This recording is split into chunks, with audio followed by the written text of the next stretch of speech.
Doctor এটার জন্য দিন ঠিক রেখে করতে পারে। 2.5 লাখ টাকা বেতন ছিল, ওটা ত্যাগ করে আমি এখন 10টায় আসলাম। এখন আপনি বলবেন ওই কথাটা কিন্তু আমি ভেবে করতে পারবো ইনশাআল্লাহ, সেজন্য ওকে নিয়ে আসছি।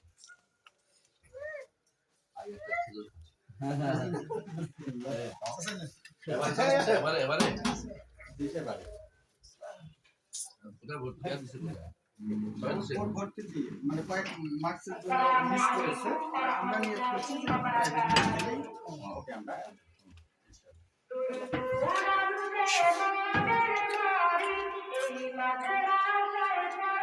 আরেকটু ছোট্ট পরিচিত হই, সেটি হলো আমাদের কিন্তু আলহাজনগর এখান থেকে 4-5 কিলোমিটারের মধ্যে এই শহরেই, ওখানে আমাদের আল্লাহর এক বান্দা ল্যান্ড দিয়েছেন এবং একটা আবাসিক স্থাপনা দিয়েছেন স্ট্রাকচার, ওইখানে আমাদের মাদ্রাসা স্টার্ট হয়েছে দারুল তাকওয়া মাদ্রাসা। সেই মাদ্রাসার প্রিন্সিপাল সাহেব, সেই মাদ্রাসার আমি সহকারী শিক্ষক, আর ওই মাদ্রাসার আমার আল্লাহ তাআলার রহমতে আমি সেক্রেটারি, আলহামদুলিল্লাহ এই বছরের দায়িত্ব পেয়েছি। আমরা চাচ্ছি ওটার একটা ভিউ ফাইল ইত্যাদি ইনশাআল্লাহ আপনাকে দেখাবো, আর সে ব্যাপারে উদ্যোগ হবে এখানে দেওয়া হবে।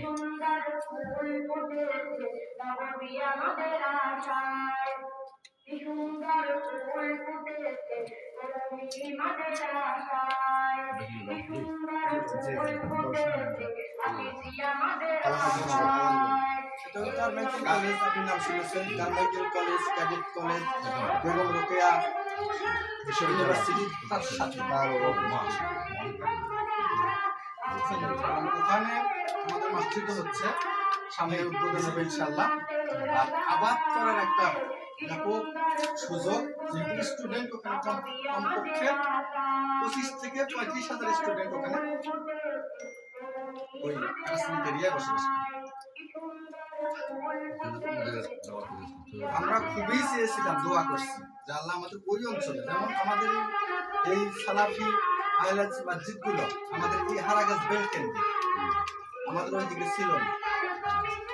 আমরা সবসময় ভেবেছি আমাদের রংপুর শহরের 100 জায়গার দাম এখন 50 লক্ষ টাকা পর্যন্ত বসছে।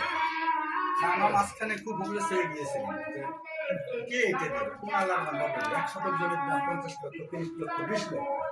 আল্লাহর এক বান্দা জায়গা রেডি করছে, উনি প্রায় 1,20,00,000 টাকার সম্পত্তি আমাদেরকে দেবেন এবং আমরা হয়তো কমিটির পক্ষে আমরা রিসিভ করবো ইনশাআল্লাহ। এটা আমাদের ডিসিশন, মানে রেজুলেশন হয়ে গেছে।